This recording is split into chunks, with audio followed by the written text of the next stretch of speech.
नमस्कार, मनी गुरु में आप सभी का स्वागत है। मैं हूं स्वाति रायना। बच्चों की पढ़ाई की प्लानिंग हो या फिर उनके भविष्य की प्लानिंग करना हो, साथ ही रिटायरमेंट प्लानिंग, हमारी लाइफ में ये दो ऐसे इंपॉर्टेंट फाइनेंशियल गोल्स होते हैं जो हर किसी को पूरे करने पड़ते हैं। तो इन दोनों ही प्लानिंग के लिए आपको किस तरीके की जो निवेश है वो करने की जरूरत है। आज हम इन दोनों ही प्लानिंग के लिए खास तौर से जो सॉल्यूशन ओरिएंटेड फंड है उनकी चर्चा करेंगे। साथ ही ये भी समझेंगे कि क्या सॉल्यूशन ओरिएंटेड फंड ही आपके जो बच्चों के भविष्य की प्लानिंग है या फिर रिटायरमेंट प्लानिंग है उसको पूरा करने के लिए काफ़ी हैं। किन्हें ऐसे फंड में निवेश करना चाहिए ये भी समझेंगे। हमारे साथ खास चर्चा करने के लिए आज हैं प्रबलीन बाजपेयी, फाउंडर और managing partner Finfix research and analytics. Prableen, आपका बहुत स्वागत है मनी गुरु में आज। Thank you Swati. तो क्या खास आज हम शो में चर्चा करने वाले हैं, जरा उस पर एक नजर डाल लेते हैं। आज हम शो में जानेंगे क्या होते हैं सॉल्यूशन ओरिएंटेड फंड, बच्चे के भविष्य रिटायरमेंट प्लानिंग का क्या है सॉल्यूशन, गोल ओरिएंटेड फंड में निवेश के क्या है फायदे, साथ ही किसे करना चाहिए सॉल्यूशन ओरिएंटेड फंड में निवेश।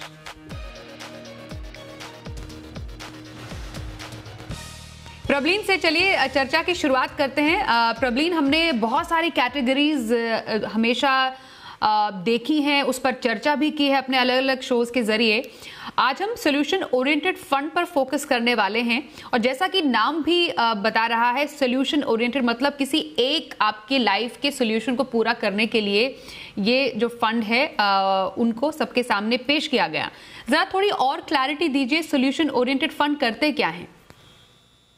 राइट स्वाति, आपने बिल्कुल ठीक कहा। एक्चुअली म्यूचुअल फंड्स की जब रिकैटेगराइजेशन हुई थी तो different equity and debt mutual funds को डिफरेंट कैटेगरीज में डाला गया, जैसे लार्ज कैप हो गया, फ्लेक्सी कैप हो गया है, अब हमारा मिड कैप, स्मॉल कैप, वैसे ये कैटेगरी निकल के आई थी जिसको हम सॉल्यूशन ओरिएंटेड फंड्स कहते हैं। इसमें दो तरीके के प्लान्स हमारे पास अवेलेबल हैं और इनफैक्ट ये जो कैटेगरी है ये एक अकेली कैटेगरी है जहां पे ये वर्ड यूज किया गया है सॉल्यूशन ओरिएंटेड, बिकॉज वैसे तो जो भी इन्वेस्टमेंट्स होती हैं वो हम किसी गोल स्पेसिफिक या किसी फाइनेंशियल सॉल्यूशन के पॉइंट ऑफ व्यू से करते हैं, पर यहाँ पे स्पेसिफिक नेम यूज होता है। और इसमें दो सब कैटेगरीज हैं। एक है जो बच्चों की उनकी पढ़ाई, उनके फ्यूचर के लिए इन्वेस्टमेंट से लिंक्ड है, और दूसरा है जहां पे हम रिटायरमेंट स्कीम्स की बात करते हैं। तो स्वाति, ब्रॉडली इन दोनों में जो एक डिफरेंस है जो बाकी के कंपैरिजन में, वो ये है कि यहाँ पे ये ओपन एंडेड स्कीम्स है, पर यहाँ पे एक लॉक इन होता है जो 5 साल का है, विच इज द हाईएस्ट, क्योंकि वो और किसी भी म्यूचुअल फंड स्कीम में हमने नहीं देखा है। तो यहाँ पे एक लॉक इन है, और दूसरा कि इनको एक स्पेसिफिक गोल के साथ नेम वाइज टैग किया गया है। ओके, तो बेसिकली इसके जो बड़ी खासियत है उसमें से सबसे इम्पॉर्टेंट ये है कि इनमें 5 साल का लॉक इन दिया गया है वो, और आपके जो दो इम्पॉर्टेंट गोल्स हैं लाइफ के उनके साथ आप सॉल्यूशन ओरिएंटेड फंड में निवेश कर सकते हैं। अब ये जो 5 साल का लॉक इन है इस पे थोड़ी क्लैरिटी लेनी जरूरी है कि अगर मानिए हम बच्चे के भविष्य की प्लानिंग कर रहे हैं, वो तो लॉन्ग टर्म प्लानिंग होती है। रिटायरमेंट प्लानिंग में भी यूजुअली आप थोड़ा जल्दी प्लानिंग करना शुरू करते हैं। तो ये 5 साल के लॉक इन की अहमियत क्या है, या फिर बच्चे के एक पर्टिकुलर एज पहुंचने पर या फिर रिटायरमेंट प्लानिंग में रिटायर्ड आप जब 60 साल के पहुंचते हैं वो मिनिमम लेता है इस टोटल मैच्योरिटी पीरियड में? जी स्वाति, जब हम लोग ये कहते हैं कि 5 साल का लॉक इन है, हम पहले चिल्ड्रंस फंड की बात करते हैं। जो बच्चों का जो स्कीम है वहां पे जो मिनिमम लॉक इन है वो 5 साल का रहता है। पर लेट्स से हमने इन्वेस्टमेंट तब की जब बच्चा 14 साल का था, तो जब बच्चा 18 साल का होगा, जो कि 4 साल बाद, तो ये फंड खुल जाएगा, आप यहाँ से एग्जिट कर सकते हैं। तो या तो बच्चा 18 साल का हो जाए या फिर आपका 5 इयर्स कंप्लीट हो जाए। वैसे जो रिटायरमेंट के लिए है, या तो आप 60 साल के हो जाए या आपका 5 इयर्स का टाइम पीरियड कंप्लीट हो जाए।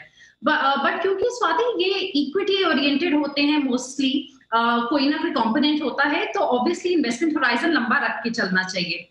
यहाँ पे जो आपने एक बात की है कि 5 इयर्स के टाइम पीरियड का क्या एक अगर हम इसको देखें कि ये क्यों है या इसका क्या बेनिफिट है, तो स्वाति ये जो 5 इयर्स का पीरियड ये एक लिहाज से बहुत अच्छा है, क्योंकि ये डिसिप्लिन इंकलकेट करता है कि आप 5 साल के लिए जब आए हैं तो आप मिनिमम 5 इयर्स उस स्कीम में बने रहेंगे। जैसे मार्केट्स ऊपर नीचे जाती हैं तो आप किसी भी तरीके का एक हेस्टी या पैनिक में आके विड्रॉल नहीं करेंगे। और स्पेशली जो बच्चों का इन्वेस्टमेंट होती है वो आप बच्चे के नाम पे भी कर सकते हैं स्वाति। तो वहां पे क्या होता है, एक इमोशनल कंपोनेंट भी जुड़ जाता है, क्योंकि जैसे हम खुद पेरेंट हैं तो हम अपने बच्चे के नाम पे करी हुई इन्वेस्टमेंट को शायद नहीं तोड़ना चाहेंगे, तो कहीं ना कहीं वो भी उस चीज को प्रोटेक्ट करता है। एंड तो ये एक मिनिमम पीरियड है, जबकि जो ये दोनों गोल्स हैं ये बहुत लंबी अवधि के हैं। तो ऐसा नहीं है कि यहाँ 5 साल के लिए डाल दिया या एक फंड चुन के ये गोल्स पूरे हो सकते हैं। There is more to it जब हम इन दोनों गोल्स के लिए प्लानिंग करते हैं। ओके ये समझना यहाँ पर प्रबलीन और भी ज्यादा जरूरी हो जाता है कि सोल्यूशन ओरिएंटेड फंड डेफिनेटली एक कैटेगरी तो जरूर बनाई गई, जैसा आपने भी बोला जब रिकैटेगराइजेशन हुआ था अलग अलग कैटेगरीज का, तो उसमें एक जो निवेशक है वो कैसे पहचाने कि हाँ ये सोल्यूशन ओरिएंटेड फंड है। आई एम श्योर कि अलग अलग जो फंड हाउसेज है उनके अपने फंड हाउस का नाम पे रिटायरमेंट प्लान या चिल्ड्रंस प्लान के नाम से होता है, लेकिन एक पर्टिकुलर पोर्टफोलियो में ये फंड किस कैटेगरी की तरह काम करता है ये समझना भी जरूरी है। मतलब उसमें इक्विटी कितना है, उसमें डेट कितना है, ये समझना भी एक निवेशक के लिए उतना ही इंपॉर्टेंट है। तो मैं ये समझना चाहती हूँ कि दोनों चिल्ड्रंस प्लान और रिटायरमेंट प्लान के लिए ये जो सोल्यूशन ओरिएंटेड फंड होते हैं इनका एक्सपोजर कहाँ पर कितना होता है? राइट स्वाति, पहले मैं जो बच्चों की प्लान है उनकी बात करती हूँ।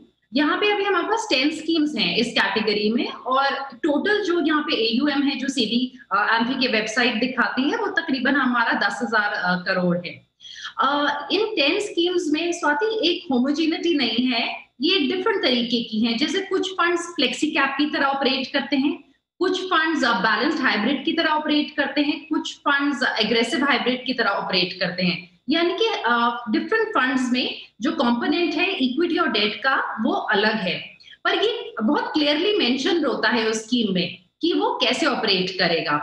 तो किसी भी इन्वेस्टर के लिए ये समझना बहुत जरूरी है कि वो जब एक बच्चों के लिए भी इन्वेस्टमेंट कर रहे हैं और अगर वो चिल्ड्रंस फंड को ही लेना चाहते हैं यहाँ पे स्कीम, तो एक टाइम होराइजन के हिसाब से ही चुनाव करें। जैसे अगर बच्चा 2 साल का है और 18 साल का होने में अभी 16 साल है, तो वहां पे आपको बैलेंस्ड फंड की जगह आप एक फ्लेक्सी कैप फंड का चुनाव कर सकते हैं। तो यहाँ पे जो इक्विटी कंपोनेंट है वो वेरी करता है। लाइकवाइज स्वाति, जब हम रिटायरमेंट स्कीम्स की बात करते हैं तो कई फंड हाउसेस तो एक से ज्यादा रिटायरमेंट फंड्स भी उनके ऑप्शंस हैं बेसिकली। जैसे यूटीआई होगा, उनका एक ही रिटायरमेंट का प्लान है, पर जैसे टाटा है उनके 3 वेरिएशंस हैं। तो वो क्या करते हैं, उन लोगों ने एज वाइज उस चीज को डिमार्केट कर रखा है। जैसे अभी एसबीआई का भी एक एनओफओ आया था जहां पे वो ये बोलते हैं कि जब आप 40 से 50 तक हैं तो आपका इक्विटी कंपोनेंट ज्यादा होगा, जब आप 50 से 60 तक आ गए तो आपका इक्विटी कंपोनेंट घटाएंगे। तो जो इन फंड्स का बेसिक प्रीमाइस है स्वाति, जो रिटायरमेंट वाले हैं वो बहुत अच्छा है कि एज के हिसाब से आपका इक्विटी कंपोनेंट वो घटाते हैं। बट ऐसा कोई भी जब शफल होता है, जब आप एक स्कीम से दूसरे वेरिएशन में जा रहे हैं उसी स्कीम के, तब उसको वो माना जाता है बाय एंड सेल, तो वहां पे वो थोड़ा डिसएडवांटेज में कन्वर्ट होता है। So there are within this, इसमें mostly balanced hybrid, aggressive hybrid और फ्लेक्सी कैप के कॉम्बिनेशन को देखा गया है दोनों स्कीम्स में मिला के, दोनों टाइप की कैटेगरीज में। ओके तो इसमें ये बात समझना भी जरूरी है प्रबलीन कि मानिए कोई अपने बच्चे की पढ़ाई के लिए, हायर एजुकेशन, हमें पता है कि कितना ज़्यादा खर्चा पढ़ाई का बढ़ता जा रहा है। आज जो हम कॉलेज की फीस मानिए दे रहे हैं, 18 साल के बाद या 15 साल के बाद, मानिए बच्चा 3 साल का है, 18 साल के बाद आप इमेजिन कर रहे हैं कि बच्चा हायर एजुकेशन या कॉलेज में पढ़ाई करेगा, तब अभी की फीस तब लागू नहीं होगी। तो सबसे इंपॉर्टेंटली जब कोई अपने बच्चों की पढ़ाई के लिए प्लानिंग कर रहा है, 2 इंपॉर्टेंट ऐसे कौन से फैक्टर्स है जो पर्सनल फाइनेंस है उनकी फाइनेंशियल प्लानिंग में हमें जरूर कैलकुलेट या फिर शामिल करने ही करने चाहिए? जी स्वाति, एक फैक्टर तो जो इन्फ्लेशन है उसको देखना बहुत जरूरी है। हमारे टाइम पे इतनी फीस हाई नहीं होती थी, आज के टाइम पे 10 to 12% का एजुकेशन इन्फ्लेशन है इंडिया में। यानी कि अगर आज बच्चा 3 साल का है और मानिए कि कॉलेज फी करीबन 25 लाख है आज के टाइम पे, तो 15 साल बाद जब वो बच्चा 18 साल का होगा तो वही फी 1 करोड़ के बराबर होगी। और यहाँ पे हम लोग अगर 10% इन्फ्लेशन लेके चलें, यानी कि जब कोई भी पेरेंट अपने बच्चे के लिए आज प्लानिंग कर रहे हैं, वो आज की फी के हिसाब से कैलकुलेशन बिल्कुल नहीं कर सकते। उनको ये देखना है कि वो वैल्यू फ्यूचर में चल के क्या बनेगी और उस हिसाब से आज इन्वेस्ट करना शुरू करें। और इतनी हाई इन्फ्लेशन को बीट करने के लिए Swati, it is very important कि वो एक जो कॉम्बिनेशन है इन्वेस्टमेंट्स का, वहां पे एक इक्विटी कंपोनेंट डेफिनेटली हो। बिकॉज कोई भी फिक्स्ड इनकम जो पोर्टफोलियो होगा, जब हम गवर्नमेंट स्कीम्स की बात करते हैं, वो इतना हाई रिटर्न नहीं दे सकता इस इन्फ्लेशन को बीट करने के लिए। जबकि वो रखना बहुत जरूरी है, गवर्नमेंट स्कीम्स को भी डेफिनेटली इंक्लूड करना चाहिए, पर हमें इक्विटी कंपोनेंट को भी इंक्लूड करना है। तो ये बहुत इंपॉर्टेंट चीज है कि हम इन्फ्लेशन को देखें। उसके अलावा स्वाति, जब हम रिटायरमेंट की बात कर रहे हैं, सेम अगर आज आपका 50,000 का खर्चा है, तो 30 साल बाद 6% इन्फ्लेशन पे वो तकरीबन 3 लाख महीने के बराबर होगा। और अगर आप 60 साल से लेके 85 इयर्स तक हम लॉन्जेविटी लेके चलें, तो एक तकरीबन 10 करोड़ का कॉर्पस चाहिए होगा उस इंडिविजुअल को अपना खर्चा चलाने के लिए। क्योंकि स्वाति, यहाँ पे जो दूसरा एस्पेक्ट है जो बहुत इंपॉर्टेंट है समझना, कि जो वो इन्वेस्टमेंट जब वो जनरेट करेंगे कॉर्पस, उसको कल को कहीं पे इन्वेस्ट करके उससे मंथली विड्रॉल करेंगे, वो पूरा टैक्सेबल होगा। तो इन्फ्लेशन को बहुत ध्यान में रखें, क्या टाइम होराइजन है और उसके बाद कल को टैक्सेशन का क्या इम्प्लीकेशन आएगा, उसी हिसाब से पूरी कैलकुलेशन करके इन्वेस्टमेंट करें।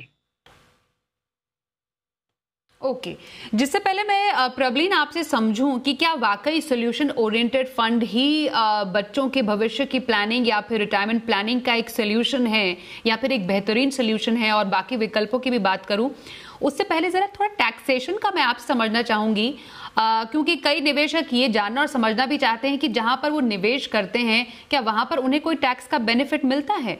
तो जो ये सोल्यूशन ओरिएंटेड फंड होते हैं, जैसा आपने बताया कि हाँ हाइब्रिड, अलग अलग हाइब्रिड कैटेगरीज जिसमें अलग अलग एसेट एलोकेशन के हिसाब से स्ट्रैटेजी बनाई जाती है या फिर बैलेंस जो फंड्स है उसके हिसाब से, तो कोई टैक्स बेनिफिट मिलता है सोल्यूशन ओरिएंटेड फंड में? ओके, स्वाति, दो तरीके से हम टैक्सेशन को देखते हैं। जब हम बच्चों के प्लान्स की बात कर रहे हैं, वहां पे हमारे पास जो ऑप्शंस हैं, जैसे फ्लेक्सी कैप हो गया, उसके बाद हमारे पास बैलेंस्ड हाइब्रिड हो गया, एग्रेसिव हाइब्रिड हो गया। वहां पे हमें कोई भी डिडक्शन वाला बेनिफिट नहीं है, जैसे कोई हम 80 स्लीप वगैरह क्लेम करें, ऐसा कोई हमारे पास वहां पे ऑप्शन नहीं है। पर उस मनी की टैक्सेशन कैसी होगी ये समझना जरूरी है। तो जो भी प्लान लिया गया होगा, अगर उसमें एवरेज आपका 65% इक्विटी में मेंटेन रहता है, तो आप इक्विटी टैक्सेशन देंगे, यानी कि जब आप पैसा निकालेंगे तब 1 लाख के ऊपर आपका जो भी प्रॉफिट होगा वो 10% पे आपका टैक्स हो जाएगा। जबकि हम रिटायरमेंट स्कीम्स की बात करें स्वाति, तो यहाँ पे 2 रिटायरमेंट फंड्स हैं, जो फ्रैंकलिन का और यूटीआई का, जो 90s में आए थे, ये दोनों गवर्नमेंट की तरफ से नोटिफाइड एज पेंशन प्लान्स हैं, इसलिए इनमें एटीसी का बेनिफिट मिलता है। बाकी जो अब नए एनएफओस आए हैं या हाल ही में या थोड़े साल पहले जो रिटायरमेंट की स्कीम्स आई हैं, उनमें एटीसी का बेनिफिट नहीं मिलता है। और यहाँ पे जैसे कुछ स्कीम्स हो गई जहां पे एक ही बार आपने पैसा डाला, उन्होंने 65% मेंटेन कर लिया इक्विटी में आपका जो प्लान है, तो जब आप निकालेंगे पैसा तो आप इक्विटी के हिसाब से टैक्सेशन देंगे। पर जहां पे स्वाति डिफरेंट वेरिएशंस ऑफर कर रहे हैं, यानी कि आपने 10 साल तक एक टाइप की स्कीम में लगाया, फिर आपका इक्विटी कंपोनेंट कम हो गया, आपने दूसरी में लगाया, वहां पे ये बात बहुत समझने की है कि एसेट एलोकेशन का ध्यान दिया जा रहा है, पर हर बार आप टैक्सेशन पूरी भरेंगे जब आप एग्जिट करेंगे और दूसरे उस प्लान के वेरिएशन में अपना पैसा लगाएंगे। एब्सोल्युटली। अब सबसे इम्पोर्टेंट सवाल तो यही है कि अब डेफिनेटली कई फायदे तो आपने गिनाए ज़रूर सोल्यूशन ओरिएंटेड फंड के, लेकिन क्या वाकई जो वैसे बच्चे की शुरुआत में हम पहले बच्चे की प्लानिंग की बात करते हैं, उनके उसकी पढ़ाई की प्लानिंग की, वाकई एक सोल्यूशन ओरिएंटेड फंड में ही निवेश करना जरूरी है या किसे निवेश करना चाहिए? शायद ये एक बेटर सवाल होगा, क्योंकि फंड की तो बहुत सारी कैटेगरीज हैं या बहुत सारे इंस्ट्रूमेंट्स हैं जिसमें हम लॉन्ग टर्म तरीके से भी कर सकते हैं निवेश। तो क्या जरूरी है सोल्यूशन ओरिएंटेड फंड में निवेश करना बच्चों की प्लानिंग के लिए? नहीं स्वाति, जो 2-3 बेनिफिट्स हैं यहाँ पे। सबसे पहला जैसे मैंने बताया कि क्योंकि बच्चे के नाम पे होता है तो एक रेजिस्टेंस रहेगी कि आप पैसा ना निकाले, तो कम से कम वो कंपलसरी तरीके से ही पर आपका डिसिप्लिन लेके आएगा इन्वेस्टिंग में। दूसरा कि आप एक गोल के हिसाब से इन्वेस्टमेंट कर रहे हैं, which is a very nice thing, क्योंकि आपको जब आप अपनी स्टेटमेंट पढ़ेंगे तो आपको पता होगा कि ये आपने जो पर्टिकुलर प्रोडक्ट लिया है ये अपने बच्चे के लिए लिया है, तो थोड़ी सी क्लैरिटी मिलती है स्पेशली नए इन्वेस्टर के लिए। बट उसके अलावा अगर हम देखें तो अगर हमने किसी बच्चे के लिए इन्वेस्टमेंट करनी है तो एक तो कॉम्बिनेशन होना चाहिए स्वाति कि हम कोई गवर्नमेंट स्कीम जरूर डालें। जैसे हम बच्चे के लिए अगर गर्ल चाइल्ड है तो सुकन्या समृद्धि को यूज कर सकते हैं या पीपीएफ खोल सकते हैं अपने बच्चे के लिए। जैसे 2-3 साल का बच्चा है, एक पीपीएफ खोल लिया तो 15 साल में मेच्योरिटी होगी, वहां से भी पैसा मिलेगा। और उसके साथ साथ एक रेगुलर ओपन एंडेड स्कीम को भी यूज किया जा सकता है म्यूचुअल फंड्स की, जैसे इंडेक्स फंड्स हो गए, एक मिड कैप फंड चुन लिया। और यहाँ पे स्वाति एक मैं स्पेसिफिक चीज ऐड करना चाहूंगी, क्योंकि आजकल बहुत लोग अपने बच्चों को कॉलेज के लिए विदेश भेजना चाहते हैं और वहां पे जो फी होती है वो हम डॉलर में देते हैं। तो मैं ये डेफिनेटली एक रिकमेंड करूंगी कि इनफैक्ट एक एक ग्लोबल फंड आपके बच्चे के जो आप इन्वेस्टमेंट के लिए उसका एक पोर्टफोलियो बना रहे हैं अगर, तो एक्चुअली एक ग्लोबल फंड होना चाहिए, बिकॉज वहां पे आप एक डॉलर डिनोमिनेटेड एसेट में एक तरीके से इन्वेस्टमेंट कर रहे हैं। जब आपकी रुपी डॉलर के अगेंस्ट 60% डेप्रिशिएट हुआ है पिछले 10 साल में, और अगर हमने कल को अपने बच्चों को बाहर भेजना है तो हम ये मान के चल सकते हैं कि जो रुपी है वो फर्दर थोड़ा बहुत तो डेफिनेटली डेप्रिशिएट होगा। तो एक ग्लोबल यहाँ पे एलोकेशन रखना भी काफी फायदेमंद है। ओके, यहाँ पर वक्त एक ब्रेक का हो गया। ब्रेक के बाद समझेंगे कि रिटायरमेंट प्लानिंग के और कौन से विकल्प है जो आप अपना सकते हैं। चर्चा जारी रहेगी प्रवीण बाजपेयी के साथ, बने रहिए हमारे साथ।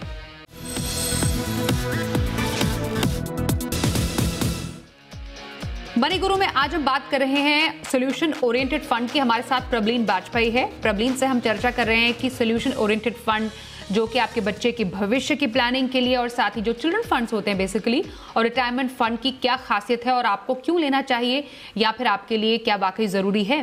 प्रवीण, आपसे समझना चाहेंगे रिटायरमेंट फंड जो हैं, जो सोल्यूशन ओरिएंटेड के इस कैटेगरी में आते हैं, जो खासतौर पर आपके रिटायरमेंट के लिए ही बनाए गए हैं, 5 साल का लॉक इन इसमें भी है, या फिर अगर आप 60 साल की उम्र पा लेते हैं 5 साल से पहले तो वहां पर मैच्योर हो जाते हैं।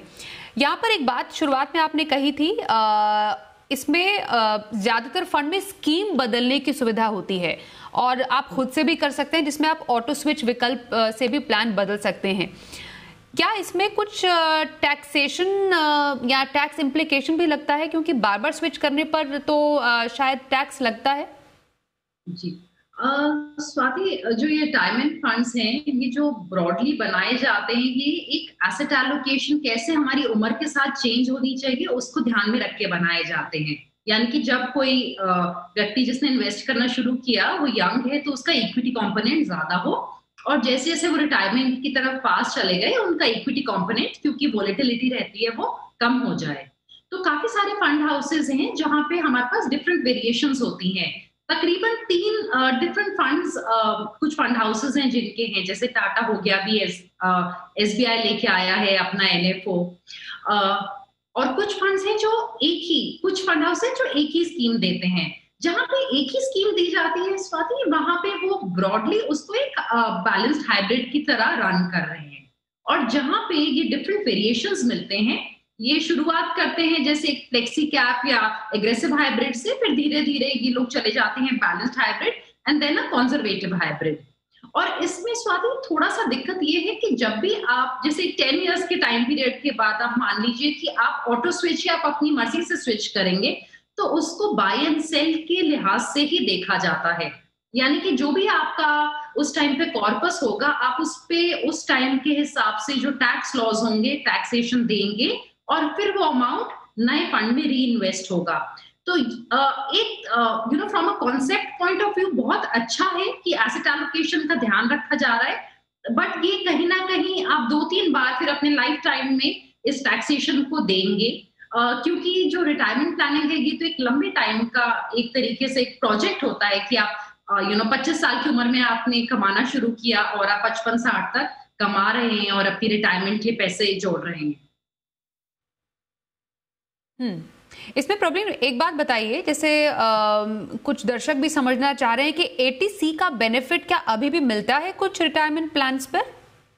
जी स्वाति, 2 रिटायरमेंट प्लान्स हैं फ्रैंकलिन, जितना मेरी नॉलेज है फ्रैंकलिन का जो पेंशन फंड है वो, और जो यूटीआई का है, ये दोनों गवर्नमेंट नोटिफाइड पेंशन प्लान्स है। इनफैक्ट जहां तक मेरी नॉलेज है वहां तक जो यूटीआई का प्लान है उसमें बिहार गवर्नमेंट के टीचर्स का पैसा आता है। उसके अलावा पहले शायद पंजाब गवर्नमेंट के साथ भी उनका कुछ टाइप था, और इनफैक्ट उनके चिल्ड्रंस फंड में भी कुछ टाइप है जहां पे बच्चा जो बॉर्न होता है गवर्नमेंट उसकी तरफ से कुछ मनी डालती है। तो इस टाइप की चीजें हैं, पर ये जितना मेरी नॉलेज है 2 ही अभी तक से रिटायरमेंट प्लान्स में ये चीज अवेलेबल है। ये दोनों सबसे पुराने हैं स्वाति, इनके कॉर्पस भी आप देखेंगे तो ज्यादा हैं। उसके अलावा जैसे कुछ महाराष्ट्र की शुगर कोऑपरेटिव सोसाइटीज हैं, उनका पैसा भी यूटीआई के फंड में आता है। तो यहाँ पे डायरेक्ट रिटेल इन्वेस्टर के अलावा भी एक तरीके से इंस्टीट्यूशंस के थ्रू एक तरीके से उनके एम्प्लॉइज का पैसा भी आता है एक्चुअली, बिकॉज ये दोनों ही हैं जहां एटीसी का बेनिफिट है।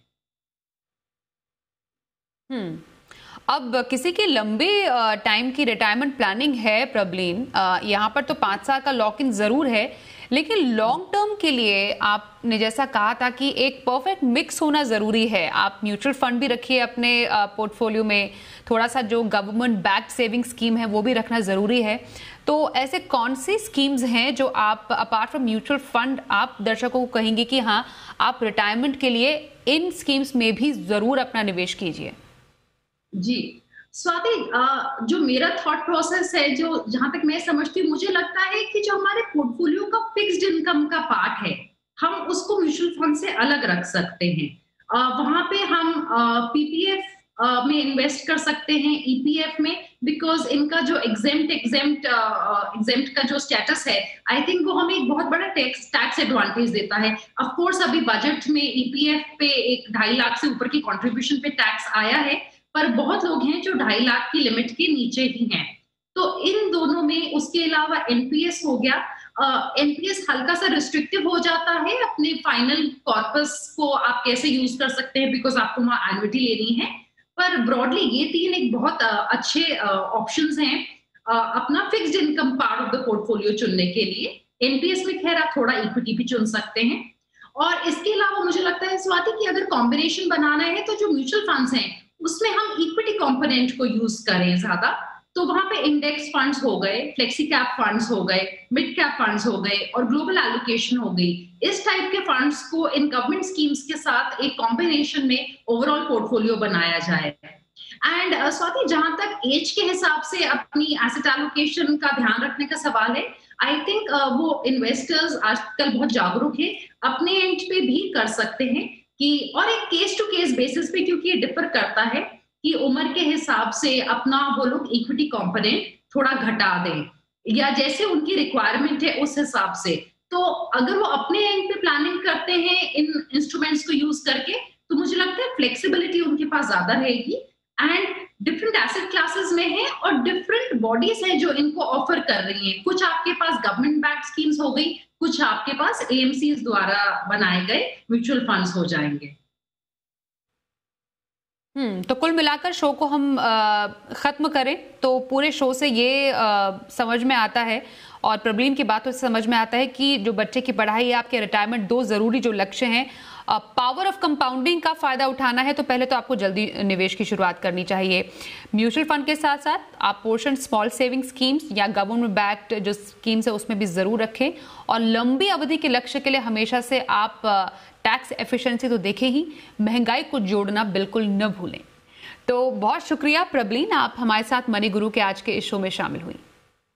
Thank you. इसी के साथ आज के शो में बस इतना ही। वक्त एक ब्रेक का हो गया है, पर खबरों का सिलसिला जारी रहेगा। देखते रहिए जी बिजनेस।